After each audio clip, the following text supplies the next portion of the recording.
هم دغه د احد جنگ دی صحابه کرام د جنگ د پاره دي او ډېر کم تعداد دی او کافران په څو چنده باندې زیات دي دو صحابه کرام دي یو سعد ابن ابی وقاص رضی اللہ تعالی عنہ دے اور دویم صحابی عبداللہ ابن جحش رضی اللہ تعالی عنہ دے جنگ لا شورون دے دا دوار صحابہ یو دے ناستی دوار اخبر کی مشورہ اکلا چھ جنگ شورو کے دو کلا وقشتا راځه چې اسناستیو دواړه به دعا کوو یو کس به دعا کوي او بل به باندې آمین وایي بیا به بل دعا کوي او بل ملګری به باندې آمین وایي د دعا نه پس چې څوک آمین وایي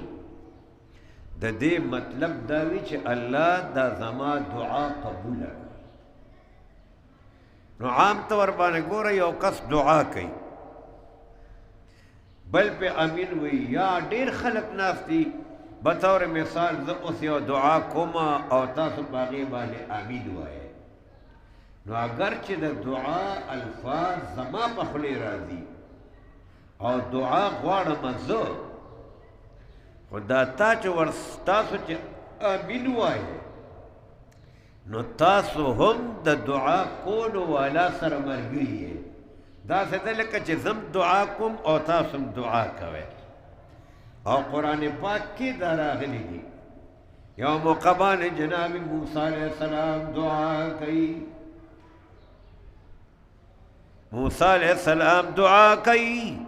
او چې کومه دعا هغه کوي د موسی علیہ السلام ورور هارون علیہ السلام چا غم د الله پیغمبر دی هغه د په دعا باندې آمین وایي قرآن پاک د دې دواړو باره کې فرمایي دواړو ته خطاب کوي قد اجیبت دعوتکما اے موسی او هارون علیہم السلام تاسو د دواړو دعا قبول شوا ګوره دواړو ته وایي قد اجیبت بېشکه قبول شوه څه قبول شو دعوتکما هغه ستاسو دعا دعا خو کول موسی علیہ السلام کړه خو امین پې باندې هارون علیہ السلام ویل نو ځکه الله پاک دواړو ته خطاب وکړو چې ستاسو د دواړو دعا قبول شو مطلب دا شو چې یو کس دعا کوي او نور په آمین وایي نو دغه دعا د دواړو په کاته کې الله حسابوي دغه دعا د دواړو داسې شوه لکه چې د دواړو په خولې باندې دا دعا راغلې ده د دې وجې نه چې کله دعا کېږي نو اورېدونکو خلقو له په هغه دعا باندې آمین ویل پکار ما عرض کولو سعد ابن ابی وقاص رضی اللہ تعالی عنہ او عبداللہ ابن جحش رضی اللہ تعالی عنہ دواړو فیصله وکړه راځه ملګریا یو به دعا کوي او بل به پې آمین وایي ډېره ښه یو کس دعا شروع کړه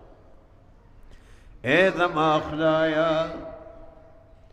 یا الله چې جنگ شروع شي چې زما د یو ډېر مضبوط کافر سره مقابله راشي رب ذوالجلاله چې هغه په ما باندې گزار کوي او زه په هغه باندې گزار کوما یا الله چې خبره دې حد ته ورسېږي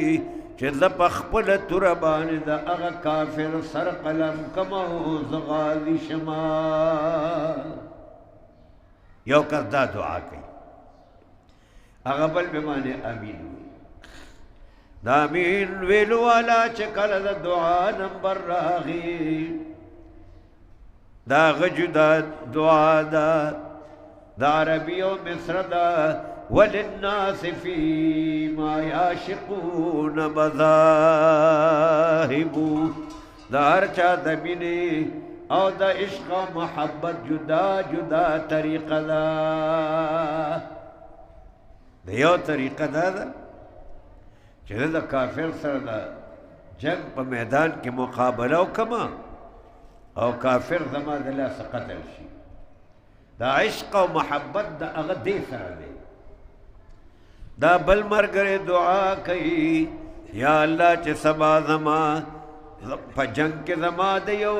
مضبوط کافر سرا مقابل راشی دا پاغ گزار کم اغا پا ما گزار کئی و یا اللہ چے اغا زما دلا سقتل شی بلکہ زد اغا دلا سشہید شما